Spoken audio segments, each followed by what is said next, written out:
നമസ്കാരം. ശ്രീകൃഷ്ണ കഥാമൃതം ഭാഗം 623 623. ഓം ഗം ഗണപതയേ നമ. ഓം സം സരസ്വതേ സ്വാഹ. ഓം ശ്രീ ഗുരുഭ്യോ നമ. ഓം ശ്രീ രംഗനാഥ ശർമ്മണേ നമ.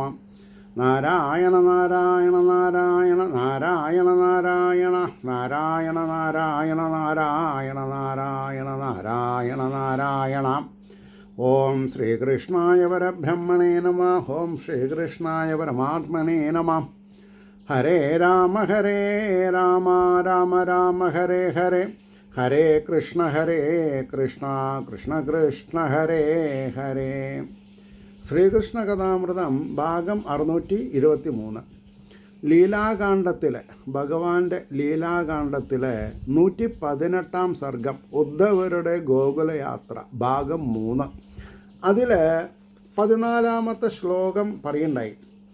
അതേതരം വേഷം അണിഞ്ഞു പോരും ഇദ്ദേഹന്മാരായവരും എങ്ങു നിന്നാം വരുന്നതെന്നോർത്തുടൻ അത്ഭുതം പൂണ്ടോതിനാർ വല്ലവി മാറി വണ്ണം. ഗോപസ്ത്രീകൾ ശ്രീകൃഷ്ണനെ പോലെ തന്നെ ആചാര അനുഷ്ഠാനങ്ങളും രംഗസംവിധാനങ്ങളൊക്കെ അണിഞ്ഞിട്ടുള്ള ഈ ആളെ കണ്ടപ്പോൾ അത്ഭുത സ്തബ്ധരായി. എവിടുന്ന് വരുന്നു, എന്താണ് ഉദ്ദേശം ഒന്നും അവർക്ക് മനസ്സിലായില്ല. അങ്ങനെ ഇരിക്കുമ്പോൾ അവരിങ്ങനെ പറഞ്ഞു. എങ്ങനെ പറഞ്ഞു നോക്കാം. 15ാമത്തെ ശ്ലോകം. പ്രിയൻ്റെ മട്ടേന്തി നമുക്ക് മോദം വളർത്തുവാൻ വല്ല ധനാർത്തിയാമോ. ഒരു സംശയം. പ്രിയൻ്റെ ശ്രീകൃഷ്ണൻ്റെ മട്ട് ഇവിടെ വന്നിട്ട് നമുക്ക് മോദം വളർത്തുവാൻ വല്ല ധനാർത്തിയാമോ. കാശ് വല്ലതും ചോദിക്കാൻ വന്നതാണോ നമ്മുടെ അടുത്ത്? ധനാർത്തി അല്ല, ഒരന്തർമുഖനാണ്. കാമകോപാതി തീണ്ടാത്ത മഹാനുഭാഗൻ. അല്ല, ഒരു അന്തർമുഖൻ. അന്തർമുഖൻ എന്ന് പറഞ്ഞാൽ ആത്മാരാമത്തുള്ളവൻ എന്നർത്ഥം. ബഹിർമുഖൻ എന്ന് പറഞ്ഞാൽ കാഴ്ച മാത്രമേ ഉള്ളൂ, വേറൊന്നുമില്ല. അന്തർമുഖൻ. അപ്പോൾ അന്തർമുഖനാണ് ഹരേന്ന് എഴുതി വെച്ചിട്ടുണ്ട് ഞാനവിടെ. കാമകോപാതി തീണ്ടാത്ത മഹാനുഭാവൻ ഏതോ മഹാഭക്ത ശിരോവതംസം അല്ലെങ്കിൽ മട്ടണയില്ല ധൈര്യം. ഇങ്ങോട്ടേ സാധാരണക്കാർ വരില്ല, നല്ല ധൈര്യമുള്ളവരെ വരുള്ളൂ എന്നാണ് പറഞ്ഞത്. ഗോപരാരാ, ഗോപസ്ത്രീകൾ ആരാന്ന് നല്ല അറിവുള്ളവരായിരിക്കും. ഏതോ മഹാശിരോവതംസം അല്ലെങ്കിൽ മട്ടണയില്ല ധൈര്യം. കാർവർണ നിന്നങ്ങുമടുത്തു നമ്മെ കാണാനയച്ചുള്ളൊരു ഭൂതനാവാം. കാർവർണൻ ശ്രീകൃഷ്ണൻ കാർവർണൻ ഇന്ന് അങ്ങ് മടുത്തു നമ്മെ കാണാനയച്ചുള്ളൊരു ദൂതനാവാം. അല്ല, കുറേ കാലമായി ഇപ്പം നമ്മളെ കണ്ടിട്ട് നമ്മളെപ്പോലെ അവിടെയുള്ളവരെ ഇഷ്ടാവില്ല, മടുത്തിട്ടുണ്ടാവും. നമ്മളെ കാണാൻ വേണ്ടി താല്പര്യം കാണിക്കുകയായിരിക്കും. ആ മനസ്സിൽ കൃഷ്ണൻ എന്ന് മാത്രമേ ഉള്ളൂ ഗോപസ്ത്രീകൾക്ക്. കാർവർണൻ ഇന്ന് അങ്ങുമടുത്ത് നമ്മെ കാണാനയച്ചുള്ളൊരു ദൂതനാവാം. വ്രജാങ്കനമൗലികളോർത്ത പോലെ അറിഞ്ഞു സന്തോഷം എന്നു വേഗം. അപ്പോൾ ഭഗവാന്റെ ദൂതനാണെന്ന് ഉറപ്പായപ്പോൾ ഇവർക്ക് ഭയങ്കര സന്തോഷമായി. വേണ്ടും വിധം ചെന്നു ഉപചാരപൂർവം ചോദിച്ചു കൃഷ്ണാശ്രിതനോട് ഈ വണ്ണം. എന്താ ആ 2 വരി എഴുതിയാൽ എസ് എഴുതാനുള്ളതുണ്ട്. വേണ്ടും വിധം ചെന്ന ഉപചാരപൂർവം ഉപചാരം ചെയ്ത് ചോദിച്ചു കൃഷ്ണാശ്രിതനോട് ഈ വണ്ണം. യദുത്തമൻ വൈഭവം അമ്മ അച്ഛന്മാരെ ശരിക്കൊന്നറിയിച്ചു പോവാൻ അയച്ചതാം. ഇന്നലെ അല്ല ഇവൻ അങ്ങ് ഓർക്കിൽ മറ്റെന്ത് അവിടേക്കു കാര്യം. അച്ഛനമ്മമാരൊക്കെ വിവരം പറഞ്ഞയച്ചതാവും, അല്ലാണ്ട് അപ്പം ഞങ്ങളെ പറ്റിയിട്ടൊന്നും പറയില്ല എന്ന് ഞങ്ങൾക്കറിയാം. ആ ദുഃഖം അണപൊട്ടി ഒഴുകാണ്. യദുത്തമൻ വൈഭവം അമ്മ അച്ഛന്മാരെ ശരിക്കൊന്നറിയിച്ചു പോവാൻ. ഇന്നലെ വന്നിട്ട് ഞങ്ങളൊന്നും കണ്ടില്ലല്ലോ, കാര്യം ഇന്ന് പോവാവും, ഞങ്ങൾക്കൊന്നും മെസ്സേജ് ഉണ്ടാവില്ല എന്ന് പറഞ്ഞതേ. യദുത്തമൻ വൈഭവം അമ്മ അച്ഛന്മാരെ ശരിക്കൊന്നറിയിച്ചു പോവാൻ അയച്ചതാം. ഇന്നലെ അല്ല ഇന്ന് ഇന്നലെ അല്ല ഇവന് അതങ്ങ് ഓർക്കിൽ മറ്റെന്തവിടേക്ക് കാര്യം. അല്ലാണ്ട് എന്താ കാര്യം? തനിക്കെഴും യോഗ്യത വേണ്ട പോരെന്നറിഞ്ഞിടുമ്പോൾ ഒരു സൗഖ്യമുണ്ടാം. വേദാന്താണ് പറഞ്ഞത്. തനിക്കെഴും യോഗ്യത വേണ്ട പേരൊന്നറിഞ്ഞിടുമ്പോൾ ഒരു സൗഖ്യമുണ്ടാം. തനിക്കെഴും യോഗ്യത വേണ്ട പേരെന്നറിഞ്ഞിടുമ്പോൾ എന്താണ് അർത്ഥം? ഈക്വാലൻസ് എന്താണ്? അങ്ങനെയല്ല പറയാം, വേവ് ലെങ്ത് മാച്ച് ചെയ്യാം. തനിക്കെഴും യോഗ്യത വേണ്ട പേരെന്നറിഞ്ഞിടുമ്പോൾ ഒരു സൗഖ്യമുണ്ടാം അല്ലേ? ജഗത്തിലേവർക്കും അതിനു കൃഷ്ണൻ കൊതിക്കിൽ എന്തത്ഭുതം ആയതിങ്കൽ. അദ്ദേഹത്തിന് ഒന്നും പ്രശ്നമല്ല. ആയതിങ്കൽ ഇന്നോർക്കിൽ അമ്പാടിയിൽ വല്ല പേരും ബന്ധുക്കളെന്നോതുവതും വിനിന്ദ്യം. ഇവിടെ 10-12 കൊല്ലം ഇരുന്നു എന്നല്ലാണ്ട് ഇവിടെ ബന്ധുക്കൾ വല്ലവരും ഉണ്ട് എന്ന് പറയണത് അപമാനം തോന്നുകയാണെങ്കിൽ എന്ത് ചെയ്യുന്ന ചോദിക്കണതേ? വിനിന്ദ്യം, വിശേഷേണ നിന്ദിക്കപ്പെടേണ്ടതാണ്. ലോകാപവാദത്തെ ഭയന്നു മാത്രം മയച്ചതാണ് അങ്ങറിയില്ലതെല്ലും. ഇനി നാട്ടുകാരെന്ത് പറയും? 10-12 വർഷം ഗോകുലത്തിലുണ്ടായി ഒരു അന്വേഷണം ചെയ്തില്ല. എന്നാ ഒരാളിങ്ങനെ അയച്ചതാ, നേരിട്ട് കണ്ടിട്ടുണ്ടെങ്കിൽ വിഴുങ്ങും. അത്ര ദേഷ്യമുണ്ട് ഗോപസ്ത്രീകൾക്ക്. ലോകോപവാദത്തെ ഭയന്നു മാത്രം മയച്ചതാണ് അങ്ങറിയില്ല തെല്ലും. നമുക്കറിയില്ല. അല്ലെങ്കിൽ ഇങ്ങോട്ട് അവിടേക്ക് പോരാമെന്നാൽ അതിന്നേത്തെ നിലക്കയോഗ്യം. അതായത് അല്ലെങ്കിൽ ഇങ്ങോട്ട് അവിടേക്ക് എന്നാ ഇവിടെ നിന്ന് വന്ന് കണ്ടുപോയിക്കൂടെ? അത് അദ്ദേഹത്തിനെ അല്ലെങ്കിൽ ഇങ്ങോട്ട് അവിടേക്ക് പോരാമെന്നാൽ അതിന്നത്തെ നിലയ്ക്കയോഗ്യം. ഇന്നത്തെ നിലയ്ക്കയോഗ്യം. ഇപ്പോൾ ആളവിടെ കംസനൊക്കെ കൊന്നിട്ട് ഉഗ്രസേന മഹാരാജ പേരിന് മാത്രം ഇദ്ദേഹമല്ലേ രാജ്യം ഭരിക്കണത്. അയോഗ്യം. ഇങ്ങോട്ട് വരാൻ പോരാ. നമ്മളാരാ? പ്രതാപവും മേന്മയുമൊന്നു കാണിപ്പതിന്നു താൻ ആർക്കും അറിഞ്ഞുകൂടെ. സമയമില്ലാത്ത ഒരാൾ ഒരു ദൂതനെ അയച്ചെന്നതാണെന്നാണ്. ഇത് ശരിക്കും ആർക്കേ ശരിക്കും മനസ്സിലാവുള്ളൂ? വിരഹദുഃഖം അനുഭവിക്കുന്നവർക്കേ മനസ്സിലാവുള്ളൂ അല്ലേ? അപ്പോൾ സ്നേഹിച്ചു കാണാം ചിലരെങ്ങുമെന്നാൽ പ്രത്യേകമാം സ്വാർത്ഥമതെങ്കിലുണ്ടാം. അതാണ് ശരി. സ്വാർത്ഥതയുള്ളവരാണ് സ്നേഹിക്കാനാണ് പറഞ്ഞത്. കാര്യസാധ്യതയ്ക്ക് വേണ്ടി സ്നേഹിക്കുന്നവരാണ് ഈ ഭൂമണ്ഡലത്തിൽ അധികം. അതിൽ വളരെ ദുർലഭ ആൾക്കാർ ആധ്യാത്മിക തലത്തിൽ എല്ലാവരെയും ഒരേപോലെ കണ്ട് സ്നേഹിച്ചു കാണാം ചിലരെങ്ങും എന്നാൽ പ്രത്യേകമാം സ്വാർത്ഥമതിങ്കലുണ്ടാം. അതൊന്നകന്നിടുകിൽ ആ വഴിക്ക് തിരിഞ്ഞു നോക്കിയിടുകയിൽ ഒരാളും ഹരേന്ന് എഴുതി. അല്ലാണ്ട് ഇപ്പം എന്ത് ചെയ്യാൻ പറ്റും? അപ്പോൾ പറയണു അതൊന്ന് അകന്നിടുകിൽ. ഈ മമത കഴിഞ്ഞാൽ, കാര്യസാധ്യത കഴിഞ്ഞാൽ ആ വഴിക്ക് തിരിഞ്ഞു നോക്കിയിടുകയിൽ ഒരാളും.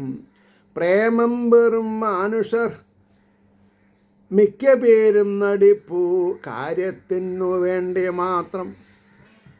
ഇതിനേക്കാൾ മീതെ എങ്ങനെ ഗോപസ്ത്രീകൾ സംസാരിക്കാം? പ്രേമം വെറും മനുഷ്യർ മിക്ക പേരും നടിപ്പൂ കാര്യത്തിനു വേണ്ടി മാത്രം.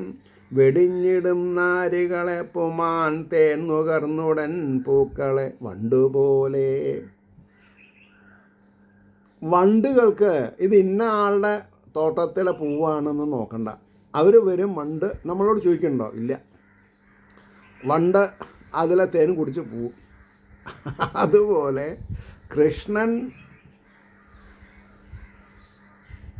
നമ്മളെ സന്തോഷിപ്പിച്ചു. പക്ഷേ ആ സന്തോഷം നിലനിന്നില്ല. മൂപ്പരുടെ കാര്യമായിട്ട് പോയി. പണം കഴിഞ്ഞോർകളെ വേശ്യ പോലെ. വേശ്യകൾ വന്നവരുടെ പോക്കറ്റ് അടിച്ച് മാറ്റുക ആദ്യം. തോൽക്കുന്ന രാജാവിനെ മർത്യർ പോലെ. യുദ്ധത്തിൽ തോറ്റ രാജാവിനെ ആ രാജ്യത്തെ ആൾക്കാർ വിലവയ്ക്കില്ല. പഠിപ്പു തീർന്നോൻ ഗുരുവോടടുക്കില്ല. ആചാര്യനും ദക്ഷിണ വാങ്ങിയോടും പഠിപ്പ് തീർന്നോൻ ഗുരുവോടടുക്കില്ല. പഠിപ്പ് കഴിഞ്ഞാൽ പിന്നെ ഗുരുവിനെ ഒന്നും കാണില്ല. പിന്നെ 50 കൊല്ലം കഴിഞ്ഞിട്ട് 55 കൊല്ലം കഴിഞ്ഞിട്ട് എന്നൊക്കെയല്ലേ നമ്മൾ പേപ്പറിൽ വായിക്കാറില്ലേ, വാട്സപ്പിലൊക്കെ വരും 55 വർഷത്തിന് ശേഷം. ഞാൻ അങ്ങനെ ആയിരുന്നില്ല. ഞാൻ ഈ ടൈപ്പ് റൈറ്റിംഗ് ഷോർട്ട് ഹാൻഡിൽ പഠിപ്പ് ക്ലാസ്സിൽ അവിടെ ഇൻസ്ട്രക്ടറായിട്ട്. അപ്പോൾ 2.5 മാസം 3 മാസം കൂടുമ്പോൾ ഞാൻ നാട്ടിൽ പോകുമ്പോൾ ഒക്കെ അദ്ദേഹത്തിന് കുറച്ച് റിബൺ, കുറച്ച് A4 സൈസ് പേപ്പർ, കാർബൺ 1-2 പെട്ടി കാർബണൊക്കെ വാങ്ങിക്കൊണ്ട് കൊടുക്കും. കാരണം ഞാൻ പഠിക്കണ സമയത്ത് ഫീസ് കൊടുത്തിട്ടില്ല. ഇല്ലാഞ്ഞിട്ടാണോ ചോദിച്ചാൽ അങ്ങനെയും പറയാം. കാരണം പടിഞ്ഞാറേമഠം ദേവസ്വം മാനേജറുടെ മകനല്ലേ, എങ്ങനെ ഇല്ല എന്ന് പറയാം. ഉണ്ട്. അത് വലിയൊരു കഥയാണ്. അപ്പോൾ എനിക്ക് തോന്നി ഇദ്ദേഹത്തിൻ്റെ മഹാമനസ്കത നമ്മളങ്ങനെ തോറ്റു കൊടുക്കാൻ പാടുമോ? അപ്പോൾ ഒരു 2-3 കൊല്ലം എത്ര പ്രാവശ്യം വന്നാലും അത്ര പേപ്പറും ഈ റിബൺ അതേപോലെയുള്ളത്. പിന്നെ ഒരു ദിവസം പറഞ്ഞോടോ മതി മതി മതി മതി, കാരണം ഞാൻ ഗവൺമെൻറ് ഓഫീസിലേക്ക് പോയി. അപ്പോൾ മൂപ്പറുടെ വിചാരം അങ്ങനെ മതി. അതാണ് ഒരു നിറഞ്ഞ മനസ്സുള്ള ഒരാൾക്ക് അങ്ങനെ പറയാൻ പറ്റുള്ളൂ. എത്ര വെച്ചാൽ കൊടുന്നോട്ടെ, അങ്ങനെയല്ല. അപ്പോൾ പറഞ്ഞതിൻ്റെ താല്പര്യം, ഞാൻ അദ്ദേഹത്തിനെ എൻ്റെ ഗോഡ് ഫാദറായിട്ടാണ് കണക്കാക്കുന്നത്. കാരണം SSLC തോറ്റപ്പോൾ അദ്ദേഹത്തിൻ്റെ ഒരു നിർബന്ധത്തിന് വേണ്ടിയിട്ട് മാത്രം ഞാൻ അപ്ലൈ ചെയ്തത്. അല്ലായിരുന്നെങ്കിൽ ഇന്ന് ഞാൻ വാങ്ങുന്ന പെൻഷൻ എനിക്ക് വാങ്ങാൻ പറ്റില്ല. അപ്പോൾ ഉത്തരവാദിത്വത്തോടുകൂടി തോറ്റ സബ്ജക്റ്റ് എഴുതി പാസ്സാക്കി ബോംബെയിൽ വന്നു. കുറച്ച് പ്രൈവറ്റിലൊക്കെ ജോലി ചെയ്തു. 77 സെപ്റ്റംബർ 13 ഇന്ത്യൻ ഇൻസ്റ്റിറ്റ്യൂട്ട് ടെക്നോളജിയിൽ ഞാൻ ജൂനിയർ ഷെനോഗ്രാഫറായി കയറി. 81 ജനുവരിയിൽ ഞാൻ ഓപ്പൺ സെലക്ഷനിൽ സീനിയർ ഷെനോഗ്രാഫറായി. പിന്നെ 8 കൊല്ലം കഴിഞ്ഞപ്പോൾ ജൂനിയർ സൂപ്രണ്ടായി. പിന്നെ 8 കൊല്ലം കഴിഞ്ഞപ്പോൾ സീനിയർ സൂപ്രണ്ടായി. പിന്നെ ഞാൻ എഴുതി കൊടുത്തു, എനിക്ക് ക്ലാസ് 1 ഓഫീസറായിട്ട് സെലക്ഷൻ വേണ്ട. എൻ്റെ തലയ്ക്ക് ഇതടിച്ചു. പ്രഭാഷണങ്ങൾ, സപ്താഹങ്ങൾ, ആ വഴിക്ക് പോയി മനസ്സ്. എന്തായാലും എനിക്ക് നഷ്ടം വന്നിട്ടില്ല. എല്ലാം പ്ലസ് പോയിൻ്റാണ്. ധാരാളം വായിക്കാനും സമയം കിട്ടി. കുട്ടികൾക്ക് നല്ല വിദ്യാഭ്യാസം കൊടുക്കാൻ സാധിച്ചു. അതൊക്കെയാണല്ലോ ഏറ്റവും വലിയ കാര്യം. അപ്പോൾ ഇവിടെ പണം കഴിഞ്ഞോർ കളവേശ പോലെ, തോൽക്കുന്ന രാജാവിനമർത്യർ പോലെ, പഠിപ്പ് തീർന്നോൻ ഗുരുവോടടുക്കില്ല, ആചാര്യനും ദക്ഷിണ വാങ്ങി ഓടും. കാരണം ശരിയല്ലേ, ഒരു സ്ഥലത്ത് സപ്താഹം കഴിഞ്ഞാൽ അപ്പൊക്കെ സപ്താഹം എന്ന് പേര് മാത്രമേ ഉള്ളൂ, 6 ദിവസമേ ഉള്ളൂ. ഇവിടുത്തെ കഴിഞ്ഞിട്ട് വേണം വേറൊരിടത്ത് പോയിട്ട് പൂക്കുറ്റി കത്തിക്കാൻ, അതായത് ഭദ്രദീപം കൊടുത്താൻ. പിന്നെ കുറച്ചുകൂടി മുടുക്കുള്ളവരുണ്ട്. പിന്നെ ഒരു ആദ്യത്തെ 2 ദിവസം കാണും, പിന്നെ ആളെ കാണില്ല. എന്തേ ഇവിടുത്തേക്കാളും നല്ല വേദി, അതൊക്കെ സഹിക്കാം. ഈ പോണ പോക്കിൽ പറയും, എന്ത് കാര്യമായിട്ടൊന്നും പറയണ്ട, ഇവിടെ ഉള്ളവർക്കൊന്നും അറിയില്ല. അങ്ങനെയുണ്ട് ആൾക്കാർ. നാടടക്കെ കുറ്റം പറഞ്ഞിട്ട് പോവും. അതാണ് ആചാര്യനും ദക്ഷിണ വാങ്ങിയോടും. താമരശ്ശേരി കൃഷ്ണൻ ഭട്ടതിരിക്ക് തെറ്റ് പറ്റിയിട്ടില്ല. വിടുന്നു കായ്തീർന്ന മരങ്ങൾ, ഇതൊക്കെ ഉപദേശങ്ങളാണ്. ഇതിലൊന്നും നമ്മൾ പെടരുത്, അതാണ് ശ്രദ്ധിക്കേണ്ടത്. വിടുന്നു കായ്തീർന്ന മരങ്ങൾ, പക്ഷി മൃഗങ്ങൾ കത്തിയിടിന കാട് പോലെ. പഴവർഗ്ഗങ്ങൾ കൊത്തി തിന്നാൻ പലതരത്തിലുള്ള പറവകൾ, പക്ഷികൾ വരും. ഈ മരത്തിലത്തെ കഴിഞ്ഞവനെ ഈ മരത്തിലേക്ക് വരില്ല അവർ. അതേപോലെ തന്നെ കാട്ടുതീ ഉണ്ടായാൽ, കാട്ടുതീ അറിയാവർക്ക് ഏത് ദിശയിലാണ് തീയെന്നുള്ളത്. മറ്റേ ദിശയിൽ കൂടെ ആൾക്കാർ ഓടിപ്പോവും. ആ കാട്, അതുവരെ ആ കാട് ഭരിച്ചവർ ആ കാട്ടിലുണ്ടാവില്ല. ഇപ്പോൾ വയനാട് ഉരുൾ പൊട്ടുമ്പോൾ ആനകൾക്കൊക്കെ മുൻകൂട്ടി ഈ ടെലിപ്പതി എല്ലാ മൃഗങ്ങൾക്കും, ഒരൊറ്റ മൃഗങ്ങളെ കണ്ടില്ലല്ലോ, എല്ലാവരും ഓടിപ്പോയി, മനുഷ്യന്മാർ മാത്രം പെട്ടു. അപ്പോൾ വിടുന്നു കായ്തീർന്ന മരങ്ങൾ, പക്ഷി മൃഗങ്ങൾ കത്തിയിടന കാട് പോലെ, ഉണ്ണാണണഞ്ഞോൻ ഗൃഹം, ഊൺ കഴിഞ്ഞാൽ വിടും അല്ലേ. ഉണ്ണാൻ ക്ഷണിച്ചവർ വരും, ഊണ് കഴിഞ്ഞാൽ ഇല കിട്ടാത്തവന്, ഉണ്ണാത്തവന് ഇല കിട്ടാഞ്ഞിട്ട് ഉണ്ടവന് പായ കിട്ടാഞ്ഞിട്ട് എന്നൊരു പ്രോവർബുണ്ട്. ഉണ്ണാനണഞ്ഞോൻ ഗൃഹം, ഊൺ കഴിഞ്ഞാൽ വിടും, വിടൻ പുൽകിയ പെണ്ണിനെയും, വിടൻ പുൽകിയ പെണ്ണിനെയും.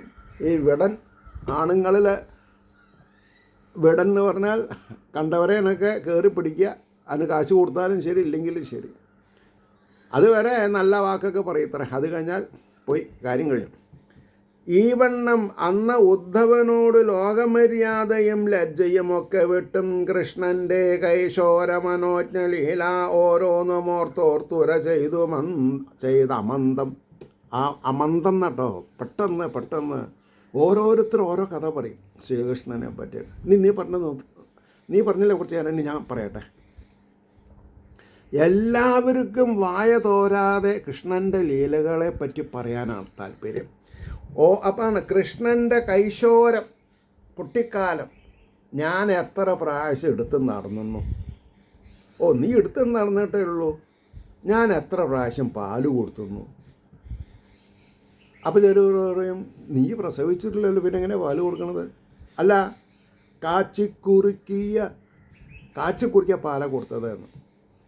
ഇങ്ങനെ ഓരോരുത്തരുടെ മനോജ്ഞ ലീലകൾ, കൃഷ്ണൻ്റെ കൃഷ്ണൻ്റെ അല്ല, ഇവരെങ്ങനെയാണ് കൃഷ്ണനോട് ലീലയാടിയത്?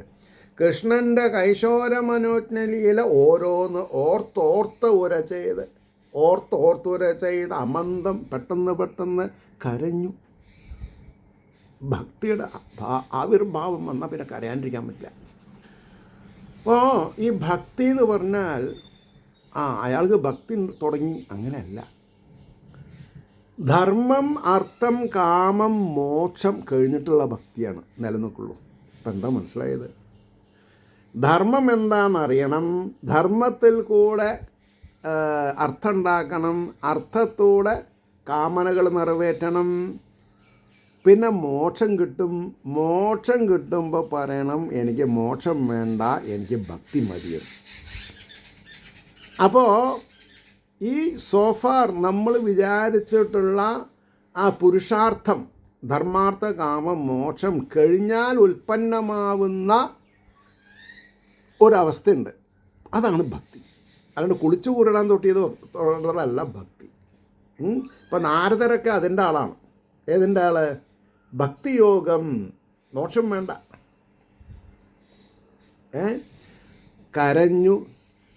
കരഞ്ഞും അത്യത്ഭുത കൃഷ്ണനാമ മാധുര്യമൊട്ടേറെ ഉടൻ നുകർന്നും. കരച്ചിലോട് കൂടിയിട്ട് തുടങ്ങിയ ഭഗവാന്റെ നാമങ്ങൾ ഉറക്കെ അച്യുത, കേശവ, ഗോവിന്ദ, ഗോപാല. കരഞ്ഞും അത്യത്ഭുത കൃഷ്ണനാമ മാധുര്യം, അതാണ്, വെറുതെ നിലവിളിക്കില്ല, മാധുര്യത്തോടു കൂടി പറഞ്ഞു എന്നാ. മാധുര്യമൊട്ടേറെയുടൻ നുകർന്നും ധ്യാനിച്ചും കൊണ്ടൊക്കെ മറന്നു മിണ്ടാതിരുന്നും ആ ധന്യകൾ ഏറെ മിന്നി. ഇതിപ്പോൾ എങ്ങനെ വിചാരിച്ചൊരു 19 ഗോപസ്ത്രീകളുണ്ട് വിചാരിക്കാം. അവരെല്ലാവരും വായ തോരാണ്ട് കൈശോര കൃഷ്ണൻ്റെ കഥകളൊക്കെ പറഞ്ഞു. അപ്പോഴേക്കും ചിലവർ ഭക്തിയുടെ മൂർധന്യാവസ്ഥയിലേക്ക് പോയി കരയാൻ തുടങ്ങി. കരയനോട് കൂടിയിട്ട് കൃഷ്ണനാമങ്ങൾ ഉച്ചരിക്കാൻ തുടങ്ങി. അത് കുറേ കഴിയുമ്പോൾ ശബ്ദം ഉണ്ടാവില്ല. അവർ വല്ല ഈ എന്താണെന്നാ പറയുക, അപസ്മാരം പിടിച്ച പോലെ അവിടെ വീഴും. ഭക്തിയിൽ ധ്യാനം, ചിലവർ ട്രാൻസിൽ പോവും. മാധുര്യമൊട്ടേറെ ഉടൻ നുകർന്നും ധ്യാനിച്ചും കൊണ്ടൊക്കെ മറന്നും. ധ്യാനിക്കുമ്പോൾ പിന്നെ ഒക്കെ ഒന്നും ഉണ്ടാവില്ല. ഭക്തനും ഭക്തിയും മാത്രമേ ഉള്ളൂ. ആരോടാ പറഞ്ഞത്, ആരെ പറ്റിയിട്ടാണ് പറഞ്ഞത്, ആരാ പറഞ്ഞത്, എവിടുന്നാ പറഞ്ഞത്, എപ്പോഴാണ് പറഞ്ഞത്, ഒന്നും അറിയില്ല. ധ്യാനിച്ചു കൊണ്ടൊക്കെ മറന്നും മിണ്ടാതിരുന്നു ആ ധന്യകൾ ഏറെ മിന്നി. പ്രേമത്തിൽ മുങ്ങിടിന രാധാകൃഷ്ണ സംഘം. ശ്രദ്ധിക്കുക, ഇപ്പം ഞാൻ പറഞ്ഞതിലേക്ക് എത്തിയില്ലേ? മോക്ഷം വേണ്ട, ഭക്തി മതി. പ്രേമത്തിൽ മുങ്ങിടിന രാധാകൃഷ്ണ സംഘം നിന്നപ്പോൾ മധുപത്തെ മുന്നിൽ കണ്ടോതിനാൽ നാഥനയച്ച ദൂതൻ എന്നോർത്തുടൻ കോപമോട് ഇപ്രകാരം. അവിടെ ഭയങ്കര ഒരു ആവിഷ്കാര സ്വാതന്ത്ര്യം എടുത്തിട്ടുണ്ട്. ഭഗവാനെ പറ്റി നല്ല കാര്യങ്ങളൊക്കെ പറയാനുള്ളതൊക്കെ പറഞ്ഞു കഴിഞ്ഞപ്പോൾ പ്രേമത്തിൽ മുങ്ങിടിന രാധാകൃഷ്ണ സംഘം നിന്നപ്പോൾ ഒരു വണ്ടിനെ കണ്ടു, മധുപത്തെ കണ്ടു മുന്നിൽ കണ്ട് ഓതിനാൾ നാഥൻ അയച്ച, ശ്രീകൃഷ്ണൻ അയച്ച ദൂതനെന്നോർത്തുടൻ കോപമോടി പ്രകാരം. തൊട്ടുപോരുത് നീ ഞങ്ങളെ. ആഹാ, എൻ്റെ മുഖത്ത് കൊമ്പുമ്പിലൊക്കെ കുറച്ച് സിന്ദൂരുണ്ടല്ലോ. ഏത് സ്ത്രീനെ തൊട്ടിട്ടാണ് നീ വന്നതെന്നാണ് ചോദിക്കണത്. ഇനി അത് അവർക്ക് മാത്രമേ പറ്റുള്ളൂ. ഗോപസ്ത്രീകൾക്ക് മാത്രമേ അതിന് ഭഗവാൻ ലൈസൻസ് കൊടുത്തുള്ളൂ. ഇത് ശ്രീകൃഷ്ണകഥാമൃതേ കലികൽമഷനാശനേ ലീലാകാണ്ഡേ അഷ്ടാദശോത്തരശതതമ സർഗ സർവത്ര ഗോവിന്ദനാമ സങ്കീർത്തനം. ഗോവിന്ദ ഗോവിന്ദ. 119 സർഗം. ഓം നമോ ഭഗവതേ വാസുദേവായ. ഓം നമോ നാരായണായ. ഓം നമ. ഉദ്ധവരുടെ ഗോകുലയാത്ര ഭാഗം 4. 1 കഴിഞ്ഞു, 2 കഴിഞ്ഞു, 3 കഴിഞ്ഞു, 6 ഉണ്ട്. ഉദ്ധവരുടെ ഗോകുലയാത്ര 4. ഒന്നാമത്തെ ശ്ലോകം. മധുപൻ യദൂനാഥഭൃത്യനാം യദവന്നീ കഴൽ വന്നു മുട്ടൊലാ. ഹേ വണ്ടേ, മധുപൻ യദുനാഥഭൃത്യനാം, കൃഷ്ണൻ്റെ ഭൃത്യനാണ്. കിതവൻ നീ കഴൽ വന്നു മുട്ടൊല. മധുരാങ്കന തൊട്ട കുങ്കുമം. മധുരാങ്കന, മധുരയിലത്തെ ഒരു സ്ത്രീയെ തൊട്ടിട്ടാണ് നീ വന്നിട്ടുണ്ടെന്ന്. എൻ്റെ കൊമ്പുമ്പിലൊക്കെ കുങ്കുമം ഉണ്ടാണ്. ആലോചിച്ച് നോക്കണം. മധുരാങ്കന തൊട്ട കുങ്കുമം ധൃതിയാൽ പറ്റിയ നിൻ്റെ മീശയാൽ. വണ്ടിൻ്റെ മീശയിലെന്നാണ് പറഞ്ഞത്. ആലോചിച്ച് നോക്കണം. നീ ഉമ്മ കൊടുത്തിട്ടുണ്ടെന്നാ അല്ലേ? അല്ലാണ്ട് എങ്ങനെ? അളിവേണികളുണ്ട് അസംഖ്യം അങ്ങ് അവരിൽ. ഓ, ഒരുപാട് അളിവേണി. അതിൻ്റെ അർത്ഥം എനിക്കറിയില്ല ശരിക്ക്. അതായത് നല്ല അർത്ഥമല്ല, അല്ലെങ്കിൽ നല്ല അർത്ഥം ആയിക്കോട്ടെ, നമുക്ക് നല്ല അർത്ഥം കൊടുക്കുക. മധുരയിലത്തെ സ്ത്രീകൾ, ഭഗവാനോട് താല്പര്യമുള്ള ആൾക്കാർ അല്ലേ, അവർക്കും പ്രേമാവോ ആയിക്കൂടെ? ഈ ഗോപസ്ത്രീകൾക്ക് മാത്രം ആണോ? അല്ല, അവർക്കുണ്ട്. അപ്പോൾ ഇവർക്ക് ഇവരുടെ സ്വതസിദ്ധമായ സ്വഭാവത്തെ മുൻനിർത്തി കൊണ്ടല്ലേ ഇവർ സംസാരിക്കണത്. അപ്പോൾ മധുരാപുരിയിലെ സ്ത്രീകളെ തൊട്ട് നീ അവരെ ആലിംഗനം ചെയ്ത് നിൻ്റെ ചുണ്ടിൽ കാണുന്ന, നിൻ്റെ കൊമ്പിൽ കാണുന്ന കുങ്കുമം എന്താണ് കാരണം? അളിവേണികളുണ്ട് അസംഖ്യം, എണ്ണയില്ലാത്തതെന്നാ. അങ്ങ് അവരിൽ പ്രീതി വളർത്തിയാൽ മതി. നീ അവരെ സന്തോഷിച്ചാൽ മതി. വണ്ടേ നീ എന്നെ തൊട്ടുപോകരുത്, ഞങ്ങളാരും തൊട്ടുപോകരുത്. ഇതുമാതിരി ദൂതനാർന്നൊരായതുനാഥൻ അന്നതു യദുനാഥൻ അതു തന്നെ ഭൂഷണം. കൃഷ്ണന് അല്ലേ മധുരാപുരിയിൽ ഇതന്നെ ഭൂഷണം.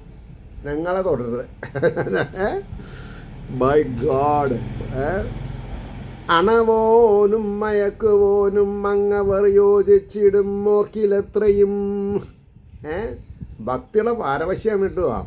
അണവോനും മയക്കുവോനും അങ്ങവർ യോജിച്ചിടും മോക്കിലെത്രയും. അതസീ കുസുമാഭ, അതസീ കുസുമാഭ, അതസീ കുസുമാഭ. പൂക്കളുടെ സൗരഭ്യം, ശോഭ. രണ്ടുപേർക്കതുമല്ല ആചരണേക സാമ്യവും. രണ്ടുപേർക്കതുമല്ല ആചരണം അല്ലേ? രണ്ടുപേരും ഒരുപോലെ പെരുമാറിയിട്ടുണ്ട്. അതസീ കുസുമാഭ രണ്ടുപേർക്കതും അല്ല ആചരണൈക സാമ്യവും, രണ്ടുപേരും ഒരേപോലെ ആചരിച്ചിട്ടുള്ളതാ. സാമ്യവും പൊരിയും വ്രജഗോപിമാർകൾ തൻ ചരിതം. പൊരിയും എന്താ സംഗതി? മനസ്സ് വേവുകയാണ് അവരുടെ. പൊരിയും വ്രജഗോപിമാർകൾ തൻ ചരിതം തെല്ലറിയാതെ കേവലം. നമ്മുടെ കാര്യമുണ്ടോ ഇപ്പോൾ അവർക്ക് അറിയണമെന്നാണ് ചോദിക്കുന്നത്. ഇവിടെ തീ തിന്നിട്ടുള്ള ഗോപസ്ത്രീകളുടെ മാനസിക വ്യഥ ആ മധുരാപുരിയിലെ മുതിർന്ന ഇനം സ്ത്രീരത്നങ്ങൾക്ക് അറിയില്ലാമ. ചരിതം തല്ലറിയാതെ കേവലം കരിവണ്ടിതു മൂളി നിൽക്കുവാനൊരിടം കണ്ടുപിടിച്ചതത്ഭുതം. അവിടെ ശബ്ദിച്ചും കൊണ്ട് പറന്നിട്ട് കൊതി തീരാതെ കണ്ട് അവിടെ മധുരാപുരിയിലുള്ള ലാവണ്യ സ്ത്രീകളോട് ഒട്ടൊരുമ്മി ചുണ്ടത്തൊക്കെ കുങ്കുമായിട്ടുള്ള വണ്ടേ, നിനക്ക് അവിടെ തൃപ്തി വരാതെ നീ എന്തിന് ഇവിടെ വന്നു? തൊട്ടു പോരുത്. കരിവണ്ടിത മൂളി നിൽക്കുവാനൊരിടം കണ്ടുപിടിച്ചതത്ഭുതം. അപകീർത്തിയുടൻ വളർത്തിടുന്നതിനായല്ലീ മുതിർന്നതീ വിധം. ഞങ്ങൾക്ക് അപകീർത്തി വരുത്താൻ വേണ്ടിയിട്ടാണോ വണ്ടേ നീ ഇവിടെ വന്നിട്ടുള്ളത്? ഇതിൽ ആനന്ദിക്കാൻ സാധിക്കാത്തവരുണ്ടോ? ആലോചിച്ച് നോക്കൂ. നമ്മളൊരു നിമിഷം ഗോപസ്ത്രീകളുടെ സ്വഭാവശുദ്ധിയിലേക്കൊന്ന് ഉയർന്നു നോക്കൂ. നമ്മളും ഇങ്ങനെ തന്നെയല്ലേ പ്രതികരിക്കുക? ഗോപസ്ത്രീകളുടെ ലെവലിലേക്ക് ഉയരണം എന്നുണ്ടെങ്കിൽ ഭക്തിയുടെ അങ്ങേ അറ്റത്തെത്തണം, അങ്ങേ അറ്റം ഉയരത്തിലെത്തണം. അപകീർത്തി ഉടൻ വളർത്തിയിടുന്നതിനായല്ലീ മുതിർന്നത് വിധം അവിടേക്കു ഹിതേഷി. ഓ, അങ്ങക്കിതൊക്കെ ശരിയാണ്, ഞങ്ങൾക്കത് പറ്റില്ല. അങ്ങയോട് ആരും ചോദിക്കാനില്ല. ഞങ്ങളോട് ചോദിക്കാൻ ആളുണ്ടായിരുന്നു, അയാളിപ്പോൾ അവിടെയാണ്, അയാളാണ് താൻ അല്ലേ? ആലോചിച്ച് നോക്കൂ. അവിടേക്കു ഹിതേഷി നേരിൽ അങ്ങണയാനോതും അതല്ല ചെയ്തു നീ. പറഞ്ഞ പോലെയാണ് നടന്നത്. ഞങ്ങളെ ദുഃഖത്തിൽ ആഴ്ത്തിയിട്ട് നീ എന്തിനു പോയി? ചോദ്യമാണ്. നേരിൽ ഇങ്ങണയോനോതും അതല്ല ചെയ്തതു നീ. ഞങ്ങളൊക്കെ പരിഭ്രാന്തിയാക്കിയിട്ട് നീ പോയില്ലേ കൃഷ്ണ? അധരാമൃതം അല്പമേകിയിങ് അരവിന്ദാക്ഷനടുത്തു ഞങ്ങളെ മധുഭാഷി മയക്കി വിട്ടു. കൈ കിട്ടിയിരുന്നെങ്കിൽ ഇഞ്ചു കുത്തു. അധനാമൃതം അല്പമേകിങ് അരവിന്ദാക്ഷൻ അടുത്തു ഞങ്ങളെ മധുഭാഷിമയക്കി വിട്ടു. നീ പുതുപുഷ്പങ്ങളെ എന്ന പോലവേ. നീ ഇപ്പോൾ മധുരയിലേക്ക് എന്തിനാ പോയത്? അവിടുത്തെ പുതുപുഷ്പങ്ങളെ തേടിയിട്ടല്ലേ നീ പോയത്? നിനക്കെന്താ ആവശ്യം? നിനക്ക് ഇവിടെ നിന്നാ പോരെ? മലർമങ്ക മധുദ്വർഹൻ്റെ ആ വലയിൽപ്പെട്ടതിലാണു വിസ്മയം. എന്നിട്ട് പറയണു, പുതുപുഷ്പങ്ങളെ എന്ന പോലവേ മലർമങ്ക. മലർമങ്ക എന്ന് പറഞ്ഞിട്ടുണ്ടെങ്കിൽ ലക്ഷ്മി ദേവി എന്നർത്ഥം, താമരയിൽ വസിക്കുന്നവിടെ. മലർമങ്ക മധുദ്വഹൻ്റെ ശ്രീകൃഷ്ണൻ്റെ ആ വലയിൽ പെട്ടതിലാണോ വിസ്മയം. മഹാലക്ഷ്മി എങ്ങനെ ഇയാളുടെ വലയിൽ പെട്ടത് എന്നാണ് ചോദിക്കണത്.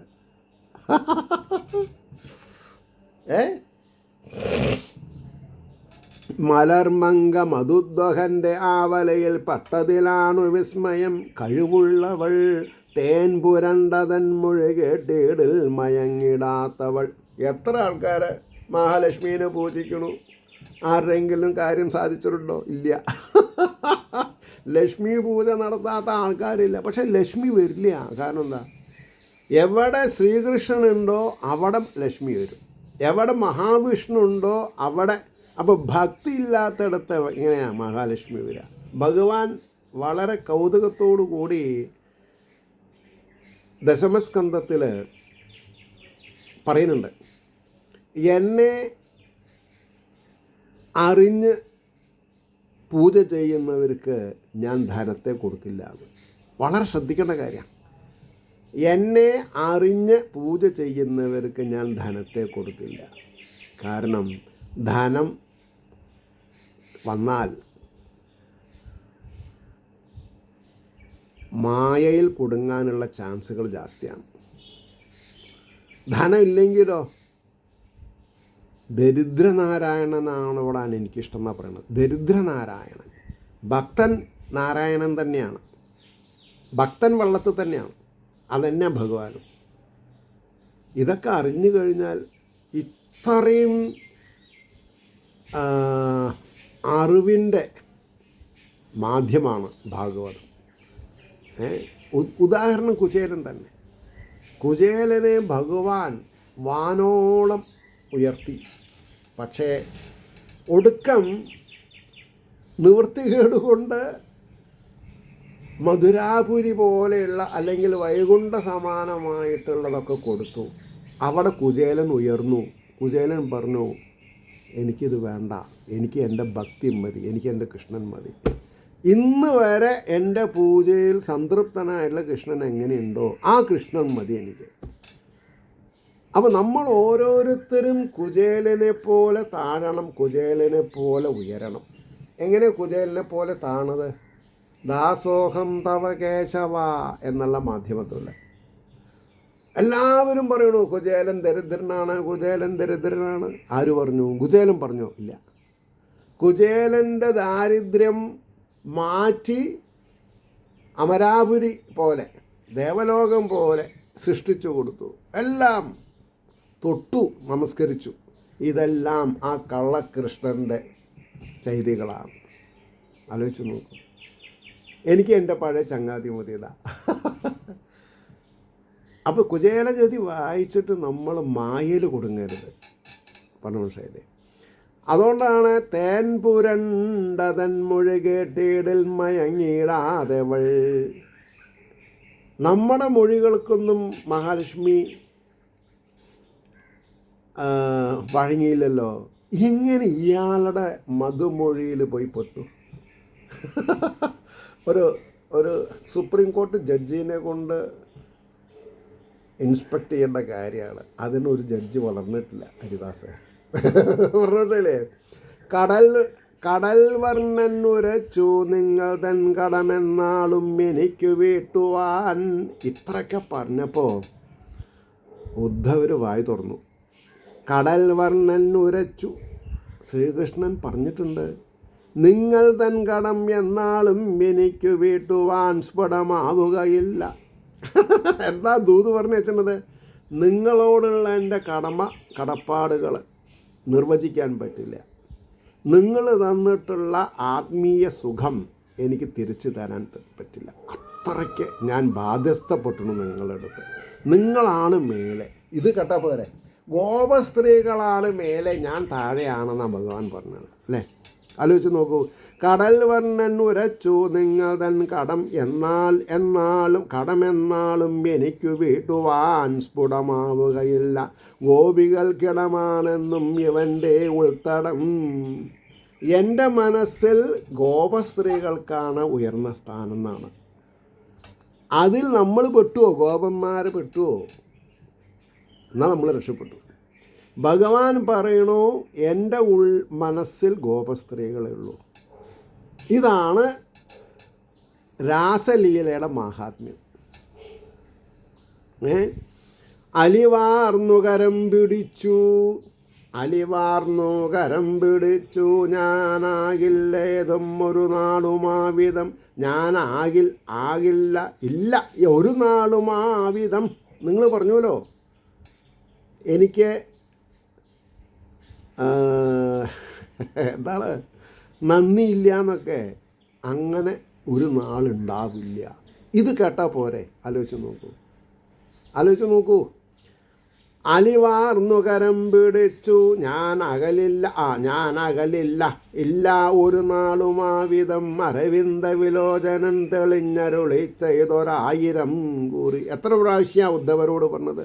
ഉദ്ധവരുടെ കയ്യിൽ പിടിച്ചിട്ട് പറയണു, ഗോപസ്ത്രീകളോട് പിണങ്ങാൻ എനിക്ക് ആവില്ല ഉദ്ധവരാണല്ലോ ഇപ്പോൾ ഇവിടെ വന്നുള്ളത്. ഞാൻ തെറ്റായിട്ട് അക്രൂരത് പറഞ്ഞിട്ട് ക്ഷമിക്കണം. ഉദ്ധവരെ, എനിക്ക് പറയാനുള്ളത്, എൻ്റെ ഗോപസ്ത്രീകൾ ഗോകുലത്തിലുള്ളവരോട് പണങ്ങാൻ എനിക്ക് പറ്റില്ല. എൻ്റെ മനസ്സിൽ അവർ മാത്രമാണ്. 1000 പ്രാവശ്യം പറഞ്ഞു എന്നാണ് പറഞ്ഞത്. ചിലപ്പോൾ അന്ന് മുതലൊക്കാവും ഈ 1000ന് വിലയില്ലാതെ കണ്ട് 1000 എന്ന് പറയാൻ എനിക്ക് പറ്റില്ല. അങ്ങനല്ല. ശരിക്കും ആ 1000 എന്നുള്ളത് 999 കഴിഞ്ഞിട്ടുള്ള 1000 അല്ല. ഇന്യൂമറബിൾ, കോടി 1000 മനസ്സിലായില്ലേ? അരവിന്ദ വിലോചനൻ തെളിഞ്ഞരുളി ചെയ്തതായിരം കുറി മധുവാണികൾ നിങ്ങളെത്രയും സതിമാരിന്നു തടഞ്ഞു ചൊല്ലുകിൽ. അല്ലേ? അന്ന് പോകുമ്പോൾ പറയണ്ടായി, നിങ്ങൾ എന്നോട് പറയണോ പോവരുതെന്ന് പറഞ്ഞാൽ ഞാൻ പോവില്ല എന്ന് പറഞ്ഞു ഭഗവാൻ. അവതാരകാർ അതൊക്കെ അവിടെ നിൽക്കട്ടെ, പറഞ്ഞോ പറഞ്ഞില്ലയോ, പക്ഷേ അവരെന്താ പറഞ്ഞത്? പോയി വരൂ. അല്ലേ? ആലോചിച്ച് നോക്കൂ. അരവിന്ദലോചനൻ തെളിഞ്ഞരുളി ചെയ്തൊരായിരം കുറി മധുവാണികൾ നിങ്ങളെത്രയും സതിമാരിന്നു തടഞ്ഞു ചൊല്ലുകിൽ മധുരാപുരയാത്ര നിർത്തും എന്നതു നേരാണിതു വിശ്വസിക്കുവിൻ. അപ്പോൾ കളങ്കമില്ലാത്ത ഹൃദയത്തിലെ കാലഗതിയെ തടയുന്ന ഒരു കാര്യം ആരും ചെയ്യാൻ പാടില്ല. അതാണ് ഗോപസ്ത്രീകൾ യാത്ര പറഞ്ഞത്. പോയിക്കോളൂ എന്ന് പറഞ്ഞാൽ കാര്യം. നമ്മൾക്കൊക്കെ ഇതേപോലെയുള്ള അവസ്ഥ ഭാര്യയുടെ അടുത്തോ അമ്മയുടെ അടുത്തോ സഹോദരിമാരുടെ അടുത്തോ ഒക്കെ വരും. അവരവരുടെ ബോസിൻ്റെ അടുത്ത് ഇതേപോലെയുള്ള ചപലമായ അവസ്ഥകൾ വരും. പക്ഷെ അതൊക്കെ ആവശ്യമാണ്. കാരണം ഈ ലോകം നിലനിൽക്കുന്നത് തന്നെ വിശ്വാസത്തിൻ്റെ മുകളിലാണ്. വിശ്വത്തിന് ആശ്വാസമായിട്ടുള്ളതാണ് വിശ്വാസം. ഭക്തി അങ്ങനെയാണ്. ഭക്തി നമ്മുടെ മനസ്സിലിരിക്കട്ടെ, ബാഹ്യമായിട്ടുള്ളതല്ല വേണ്ടത്. അതിന് അരങ്ങ് വേണ്ട. ഭക്തി പ്രകടിപ്പിക്കാൻ ഒരരങ്ങ് വേണ്ട. ഒന്നിൻ്റെയും ചിലവില്ല. നല്ലൊരു മനസ്സിൻ്റെ തയ്യാറെടുപ്പ് മാത്രം മതി.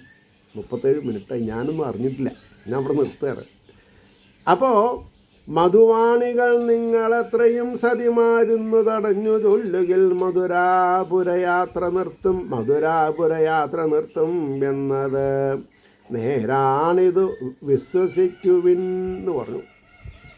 ആ വിശ്വാസത്തോടു കൂടി നമ്മൾ ഇരുന്നാൽ നമുക്ക് വേണ്ടതൊക്കെ ഭഗവാൻ ശ്രേഷ്ഠമായ രീതിയിൽ ചെയ്ത് നമ്മളെ അനുഗ്രഹിക്കാതെ കൊണ്ടിരിക്കില്ല എന്നൊരുറപ്പ് ഭാഗവത ഭക്തദാസൻ്റെ വക. ഏവർക്കും നമസ്കാരം. ഓരോ ഭക്തരെയും മനസ്സുകൊണ്ട് നമസ്കരിക്കണം. എനിക്കത് ചെയ്യാൻ പറ്റുള്ളൂ. മനസ്സുകൊണ്ട് ഉള്ളവനും ഇല്ലാത്തവനും ആരാണ് ഈ ശ്രീകൃഷ്ണ കഥാമൃതം അനുഭവിക്കുന്നത്, അല്ലെങ്കിൽ ഇപ്പോൾ അഷ്ടോത്തര നാമാവലി പറഞ്ഞിട്ടൊന്ന് തുടങ്ങിയിട്ടുണ്ട്. ഭാഗവതം മൂലത്തിനർത്ഥം പറയുന്നുണ്ട്. എൻ്റെ ആത്മീയാനന്ദാനുഭൂതിയുടെ ഫലമാണിതൊക്കെ. അല്ലാതെ കൊണ്ട് ഇതിപ്പോൾ 1,00,000 റീച്ചാകും വിചാരിച്ചിട്ടല്ല. 4 കൊല്ലമായി 1600 നിൽക്കുകയാണ്. I am happy. അതിൽ വളരെ സീരിയസ് ആയിട്ട് ഒരാൾക്ക് ഇതുകൊണ്ട് ഗുണം ഉണ്ടായിരുന്നെങ്കിൽ അനന്തകോടി നമസ്കാരം മനസ്സുകൊണ്ട് അവരോരോരുത്തർക്കും. വേറൊന്നും പറയല്ല എനിക്ക്.